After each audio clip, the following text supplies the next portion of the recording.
तो आज हम लोग की ब्रीथिंग का एपिसोड 4, 5 और 6 एक्सप्लेन करने जा रहे हैं। अभी तक इसमें क्या हुआ था, जैसे कि आपको पता है कि लिव अपनी माँ से मिलने के लिए लिविक की ओर जा रही है, लेकिन बीच में उसका प्लेन क्रैश हो जाता है और उसके साथ ही मौके पर ही मारे जाते हैं। जिसके बाद वो अब इस घने जंगल में अकेले पड़ चुकी है, लेकिन उसे एक उम्मीद दिखती है। पहाड़ की चोटी से उसे एक रोशनी दिखाई देती है, जो हो सकता है कि कोई गांव से आ रही हो। अब पिछली रात बारिश के बाद आज वो सुबह सोकर उठती है तो सबसे पहले कुछ खाती पीती है। उसके पास जो बेरीज थी वो उसे और तोड़ कर लाती है ताकि अभी सफर में कोई मुश्किलात ना हो। लेकिन जाने से पहले उसे ध्यान आता है कि उसे तो रास्ता पता ही नहीं है। ऐसे तो बस वो इधर उधर भटकती रहेगी।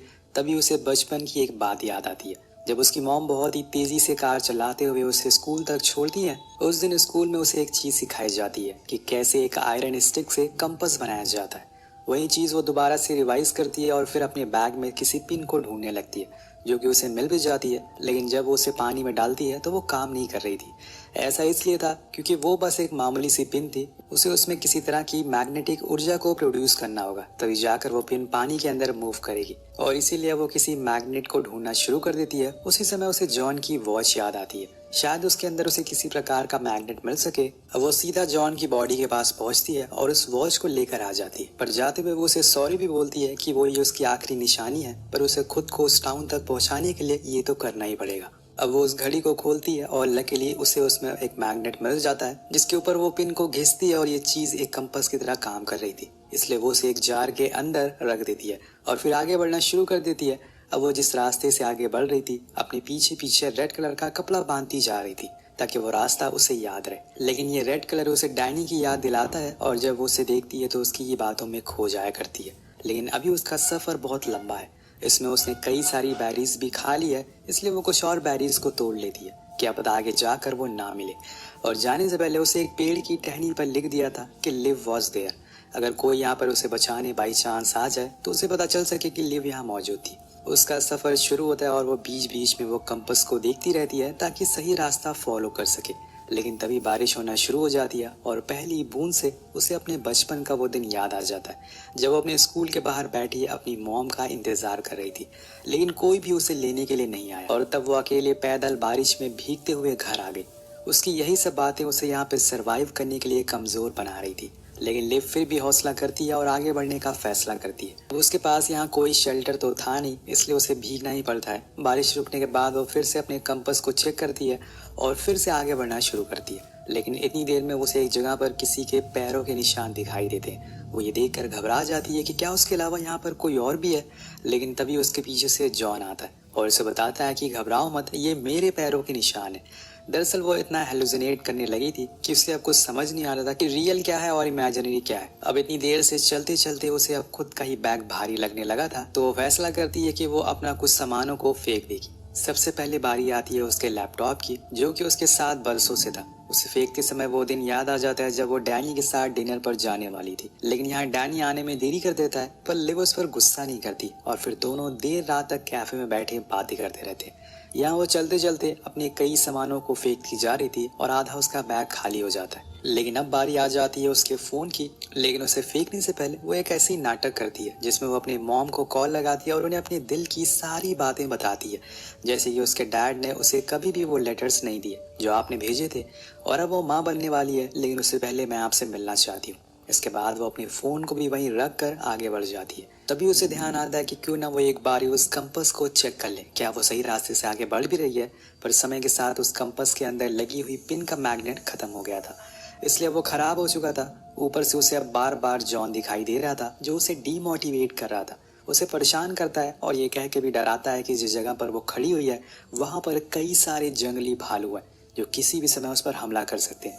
और इत्तेफाक से उसे उसी समय झाड़ियों से कुछ आवाजें आती है, जिसे सुनकर वो बहुत ही ज्यादा डर जाती और भागते हुए एक पेड़ पर चढ़ना शुरू कर देती है। लेकिन वो टूट जाती है, जिसकी वजह से वो लटक जाती है। पर उसी समय उसे झाड़ियों से कोई भालू नहीं बल्कि एक रकून बाहर आते हुए देखता है, जिसे देखकर वो खुद के ऊपर हंसने लगती है कि वो एक रकून से डर गई। अब उसे यहाँ तो उस जगह पर वापस जाना होगा उस घड़ी को लेने के लिए, तभी वो स्पिन में फिर से मैग्नेटिक ऊर्जा को ला सकेगी, या फिर उसे अब अपने बनाए हुए रास्ते से ही आगे बढ़ना होगा।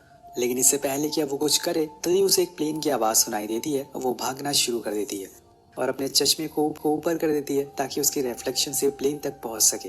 लेकिन अब उसकी मुसीबतें और बढ़ने वाली थी। वो भागते भागते एक खाई में गिर जाती है और जब वो देखती है कि उसके ऊपर एक बड़ा सा पत्थर भी गिर गया है, जिससे वो बेहोश हो जाती है।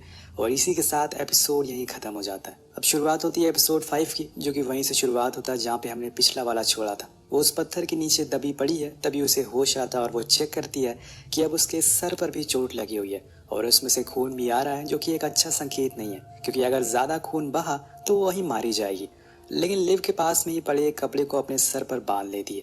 पर यहाँ उसे इस बात का डर लगना शुरू हो गया था कि कहीं वो ऐसे ही खाई में फंसी हुई ना मर जाए। लेकिन इसी पल उसे एक हाथ महसूस होता है और ये उसकी मॉम का था, जिन्हें देखकर वो उनसे पूछती है कि आप यहाँ पर क्या कर रही हो। तो वो उसे बताती है कि तुम्हारे बिना मैं बहुत अकेले पड़ गई हूँ, आखिर कितना टाइम लगेगा तुम्हें यहाँ पर आने के लिए। इसी दौरान लिव को कुछ फ्लैशबैक आने लगते हैं जब वो अपने डैड के साथ ही थी, लेकिन उसी समय उसकी माँ उसे और डीमोटिवेट करना शुरू कर देती है।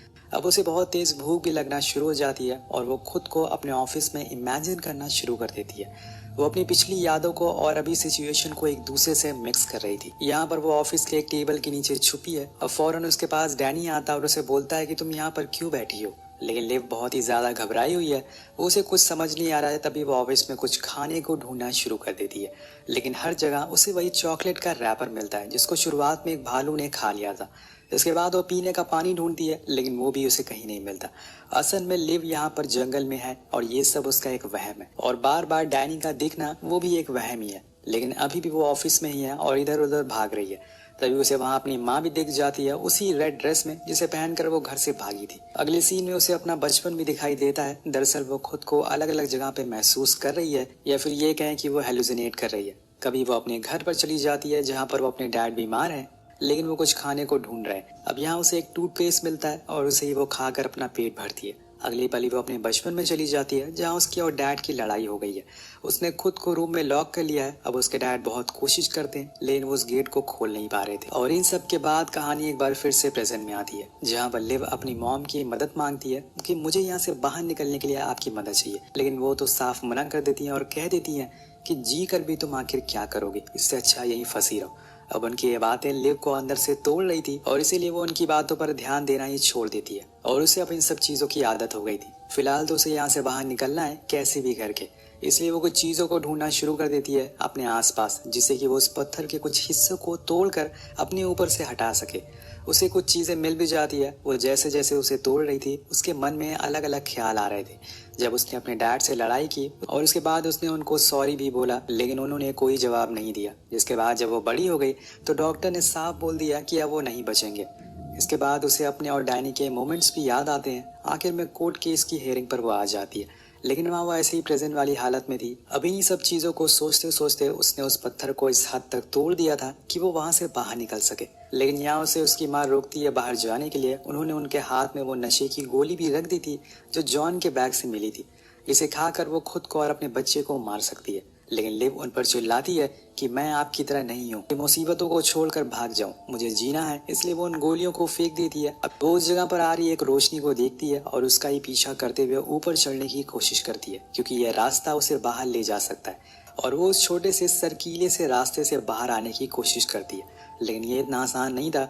ऊपर से उसके हाथ पैरों में चोट भी लग रखी थी। वो करके भी दिखाती है। कुछ ही देर बाद वो उस खाई से बाहर आती है, लेकिन ये गलत जगह थी, क्योंकि यहाँ से वो ना तो आगे जा सकती थी और ना ही पीछे। एकदम खड़ी चट्टान थी ये। उसके पास दो रास्ते थे, या तो यहाँ से कूद जाए या फिर वापस गुफा में चली जाए। अगर वो कूदी तो इसमें उसकी जान भी जा सकती है। अब यहाँ वो दूसरा वाला रास्ता चूज करती है वापस जाने के लिए। अब वो मुड़ने लगती है, लेकिन तभी कुछ अनहोनी हो जाती है और उसका पैर फिसल जाता है। और दोस्तों, यहाँ खत्म हो जाता है एपिसोड 5। मैं आपको बता दूं कि जो माँ उसे खाई में दिखाई दे रही थी, वो एक्चुअल में उसका डर था जो उसे और चीजों को करने से रोक रहा था, लेकिन उसने उस डर को अपनी माँ के रूप में देखा। इसी के साथ एपिसोड 6 की शुरुआत होती है, जो कि इस वेब सीरीज का आखिरी एपिसोड है और सबसे बेहतरीन भी है, तो बस देखते रहिए। पर उसकी किस्मत अच्छी थी। इतनी ऊंचाई से गिरते समय उसके रास्ते में कई पेड़ और टहनियां आती हैं, जिसकी वजह से उसकी रफ्तार कम हो जाती है और वो जिंदा बच गई थी। लेकिन उसे कुछ चोटें तो जरूर आई थी और उसकी वजह से वो उठ नहीं पा रही थी। वो अपने चेहरे को छूती है तो पता चलता है कि उसके फेस पर भी चोटें आई हैं। उसके अलावा उसके पेट में भी कुछ जख्म है, लेकिन जब वो अपना एक पैर चेक करती है तो उसे पता चलता है कि उसकी हड्डी तो टूट चुकी है। अब ये बात उसे बहुत परेशान करती है। उसे इतना गुस्सा आता है कि वो वहीं तेज तेज चिल्लाना शुरू कर देती है। लेकिन उसकी मुसीबतें अभी कम नहीं होती, क्योंकि जब वो अपने बैग को चेक करती है तो वो भी ऊपर ही छूट गया था। अब बिना बैग के उसे आगे बढ़ने में बहुत मुश्किलें आने वाली हैं। लेकिन पहले तो उसे अपने पैरों पर खड़ा होना पड़ेगा, जिसके लिए वो पास में एक लकड़ी का सहारा लेती है। पर ये इतना आसान नहीं था। वो बहुत ही दर्द के साथ उठ पाती है, पर कदम आगे बढ़ नहीं पा रहे थे। तब उसे अपने डैड की एक बात याद आती है। जब वो एक दिन बचपन में अपने स्कूल का होमवर्क नहीं कर पा रही थी, तो उसके डैड ने उसे पूछा था कि अगर हम एक एलिफेंट को खाएं तो कैसे खाएंगे। अब लिव को समझ नहीं आता कि वो ऐसी बातें क्यों कर रहे हैं। उसके डैड कहते हैं कि हमें उसे खाना होगा तो हमें उसे धीरे धीरे करके खाना होगा, और इसीलिए तुम अपने होमवर्क को भी धीरे धीरे करो ताकि वो समझ आए। इसीलिए यहाँ लिव अपने कदम धीरे धीरे आगे रखती है, पर यहाँ उसका कंपास तो बैग में ही था, और इसलिए उसे दिशा का अंदाजा लगाने के लिए कुछ नई चीजों को ढूंढना पड़ेगा। तब उसे अपने स्कूल में बताई गई एक चीज याद आती है। जहाँ से सूरज निकलता है वो वेस्ट है। वो अब इसी चीज को देखकर वेस्ट की ओर बढ़ना शुरू कर देती है। क्या पता उसे वहाँ कोई नदी मिल जाए या फिर कोई बस्ती जो उसकी मदद कर सके। लेकिन उसे इतनी तकलीफ में आगे बढ़ना बहुत मुश्किल हो रहा था। कुछ देर बाद अंधेरा हो जाता है और वो वहीं एक पेड़ के सहारे सो जाती है। लेकिन जब आधी रात में उसकी आंख खुलती है तो वो आसमान में एक अनोखी किस्म की कलाकृतियां देखती है, जो उसे बहुत ही खूबसूरत लगती है। और इसलिए वो और ऊपर जाती है और उसे बहुत ही ध्यान से देखने लगती है और अपने अतीत की उन बातों को याद करने लगती है जो उसने इस सफर में बहुत मिस किया, जैसे कि उसके डैड के वो आखिरी पल। इन सब बातों को याद करते हुए सुबह हो जाती है और आज उसे फिर से अपना सफर शुरू करना है। लेकिन वो उठ नहीं पा रही थी। अगर उठ भी जाती थी तो चल नहीं पा रही थी। तभी वो डैनी को अपने साइड में देखती है, जो उसे मोटिवेट कर रहा होता है। अब दोस्तों, यहाँ एक वही इंसान था जिसने उसे हमेशा इस सफर में मोटिवेट किया। लिव उसे कहती है कि वो डर रही है, कहीं वो मारी ना जाए। लेकिन डैनी उससे कहता है कि ऐसा क्यों सोच रही हो, तुम एक बहादुर लड़की हो, तुम्हें यहाँ से बाहर निकलना है, फिर मुझसे शादी भी तो करनी है। लेकिन वही लिव को बहुत गिल्ट फील हो रहा था, क्योंकि उसने डैनी को अपने बच्चे के बारे में नहीं बताया था। पर आज वो उसे बता देती है तो वो कहता है कि हाँ, अच्छा, ये तो बहुत ही अच्छी बात है, हमें इसका नाम कुछ अच्छा सा रखेंगे। लेकिन पहले तुम यहाँ से किसी सेफ जगह पर पहुंच जाओ जहाँ से नदी बह रही हो, क्योंकि वहीं तुम्हें असली रास्ता दिखेगा। और तभी बारिश होना शुरू हो जाती है और डैनी गायब हो जाता है, क्योंकि वो तो बस एक छलावा था। तेज बारिश में वो वहीं लेट जाती है और अपने मुंह को खोलकर उसके पानी को पीना शुरू कर देती है। उसी होशो हवास में वो अपने अतीत में चली जाती है, जहाँ वो अपने डैड से पूछती है कि आपने हमेशा मुझसे ये बात क्यों छुपाई कि मॉम मुझसे बात करने के लिए लेटर भेजती हैं। अब उसके डैड कहते हैं कि उस औरत को हमेशा पता था कि हम लोग कहाँ पर रह रहे हैं, लेकिन वो कभी भी हमसे मिलने के लिए नहीं आई। वो बहुत ही मतलबी औरत है, इसलिए मैं चाहता हूँ कि उसकी छाया तुम पर कभी ना आए। तभी बारिश रुक जाती है और वो फिर से चलना शुरू कर देती है। बीच बीच में उसे अपने डैड के वो आखिरी पल याद आते हैं, जब वो उसे कह रहे थे कि वो मरना नहीं चाहते, क्योंकि वो उसकी माँ की तरह उसे छोड़कर नहीं जाना चाहते। लेकिन वो मजबूर हैं, क्योंकि मौत उनके हाथ में नहीं है। सारी बातें याद करके लिव रोना शुरू हो जाती है। उसके कुछ देर बाद वो अपने डैड को अपने सामने दम तोड़ते हुए देखती है, जिससे वो पूरी तरह से टूट जाती है। और इसी बीच उसे तेज आवाज सुनाई देती है, जिससे उसे पता चलता है कि शायद वहाँ पर कोई टाउन हो, या फिर कोई रोड, या किसी कार की आवाज हो सकती है। वो उसका पीछा करते हुए आगे बढ़ती है और उसे पता चलता है कि वो एक नदी है जो अपने उफान पर है। ये देखकर वो पूरी तरह से टूट जाती है, क्योंकि उसे पता था कि अब यहाँ से उसका सफर खत्म हो चुका है। आखिर कैसे वो इस नदी को पार करेगी, कोई संभावना ही नहीं है। और एक बार फिर उसे अपने डैड दिखाई देते हैं, तो उसके डैड उसे कहते हैं कि तुम्हें पता है, तुम्हारी मॉम को नेचर बहुत पसंद था। हम लोग कई बार ऐसी जगह घूमने के लिए निकल जाया करते थे। उन्होंने मुझे पूरी जिंदगी में कभी भी निराश नहीं करा, सिवाय एक बारी के, जब वो हमें छोड़कर चली गई। लेकिन तुम उनसे अलग हो। तुमने हमेशा से बचपन से ही अपने रास्ते खुद चुने हैं, और वो ज्यादातर कठिन रहे। इसलिए आज भी तुम्हें एक कठिन रास्ता ही चुनना होगा। डरो मत, बस कूद जाओ, जो भी कुछ होगा ऊपर वाले पे छोड़ दो। वो बहुत बड़ा है, तुम्हारी सारी मुश्किलें आसान करेगा।